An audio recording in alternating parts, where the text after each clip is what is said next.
भारतीय जनता पार्टीसोबत घटक पक्ष असलेल्या शिवसंग्राम पक्षाचा वापर भारतीय जनता पार्टीच्या बॅनरवर झाल्यानंतर बीडमध्ये आता हे शिवसंग्रामचे कार्यकर्ते आक्षेप घेत आहेत। खरं तर यापूर्वी भारतीय जनता पार्टीकडून ज्यावेळेस पंकजा मुंडे यांच्या उमेदवारीची घोषणा झाली त्यानंतरचे जेवढे काही कार्यक्रम झाले तिथे स्वर्गीय विनायक मेटे यांचाही फोटो होता, त्यांच्या नावाचाही वापर होत होता। मात्र हा वापर करू नये अशी मागणी आता स्वतः कार्यकर्ते करत आहेत। काय कशामुळे त्यांची मागणी आहे आपण त्यांच्याकडून जाणून घेऊ। मला सांग काय नेमका आक्षेप आहे? मागच्या निवडणुकीमध्ये शिवसंग्राम युती मध्ये सामील होता, तरी देखील बीड या जिल्ह्यामध्ये त्यावेळी मेटे साहेबांचं फोटो आणि नाव वापरण्यात आलं नव्हतं। मात्र आताच आम्ही ताई या ठिकाणी उमेदवारीसाठी इच्छुक आहेत, आणखीन त्यांच्या भूमिका स्पष्ट करणार आहेत। अशा परिस्थितीत शिवसंग्रामचं नाव वापरणं कितपत योग्य आहे हे त्यांनी विचार करायला पाहिजे।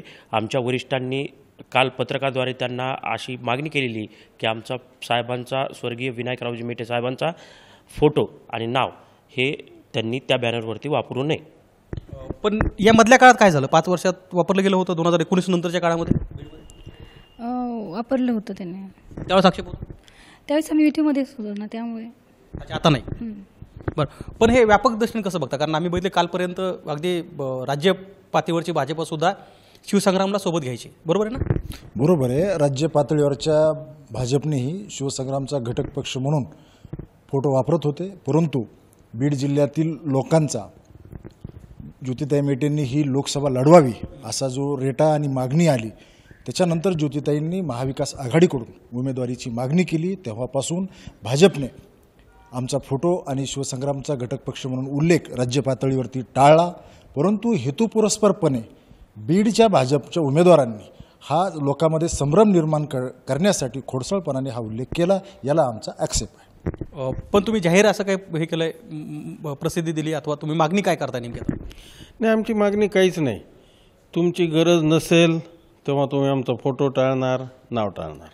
जेव्हा तुम्हाला गरज आहे असं वाटतंय तेव्हा तुम्ही आमच्या साहेबांचा किंवा संघटनेचा बॅनरवर वापर करणार।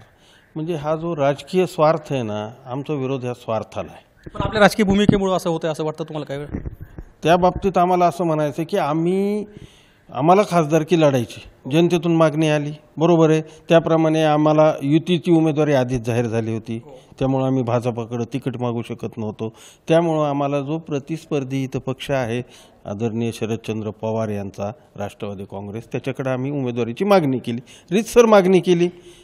आणि त्याच्यानंतर त्यांनी आम्हाला उमेदवारी नाकारल्यानंतर सुद्धा आजही मोठ्या प्रमाणावर आमच्यामध्ये जनतेचं, कार्यकर्त्यांचं प्रेशर आहे की तुम्ही निवडणूक लढा। त्या बाबतीत आम्ही निर्णय घेणार आहेत। जेव्हा आम्ही तुमच्या विरोधात निवडणूक लढणार असं सांगतोय किंवा लढण्याची शक्यता आहे असं सांगतोय, तेव्हा तुम्ही आमच्या संघटनेचा किंवा विनायकराव मेटे साहेबांच्या फोटोचा वापर केलेला किती नैतिक आहे हे तुम्ही मला सांगा। पण हे का होतं असं तुम्हाला वाटतं? गेले अनेक वर्षापासून 2014पासून घटक पक्ष म्हणून आम्ही भारतीय जनता पार्टीबरोबर काम करत होतो। महाराष्ट्रामध्ये सगळ्या ठिकाणी शिवसंग्रामला अगदी चांगली वागणूक होती, पण 14पासूनही बीडच्या भारतीय जनता पार्टीने कधीही सन्मानजनक वागणूक आमच्या शिवसंग्रामला दिलेली नाही। आणि ती दिलेली नसताना अचानकच पुतना मावशीचं प्रेम का उपळून आलं हे कळत नाही। कशामुळे आलं? काय त्यांना त्यांचा स्वार्थ साधायचा असेल किंवा ह्यानंतर काहीतरी त्यातून उपयोग करून घ्यायचा असेल असं वाटतं? हो, 100% फायदा होऊ शकतो। जेव्हा साहेब मंत्रिपदाचे दावेदार असताना त्यांना आतून विरोध केला आणि आता साहेब नसताना फक्त मताचा जोगवा मागवण्यासाठी साहेबाचा फोटो वापरते राहते, दुर्दैव आहे। हे शिवसंग्रामचे कार्यकर्ते होते ज्यांचं म्हणणं आहे की भारतीय जनता पार्टीकडून मतं घेण्यासाठी स्वर्गीय विनायक मेटे यांच्या फोटोचा वापर होत आहे आणि त्यासोबत शिवसंग्राम अद्यापही घटक पक्षामध्येच आहे हे दाखवलं जात आहे। अर्थात हे घटक पक्षामध्ये आहेत का अथवा त्यांच्याबद्दलची भूमिका काय ही प्रदेश भाजपाकडनं आणखी स्पष्ट झालेली नाही। मात्र एक नक्की आहे की या फोटोवरून आणि नावावरून आता बीडमध्ये राजकारण होताना पाहायला मिळत आहे। कॅमेरामन पप्पू मोरकरसह गोविंद शेळके, एबीपी माझा, बीड। एबीपी माझा, उघडा डोळे बघा नीट।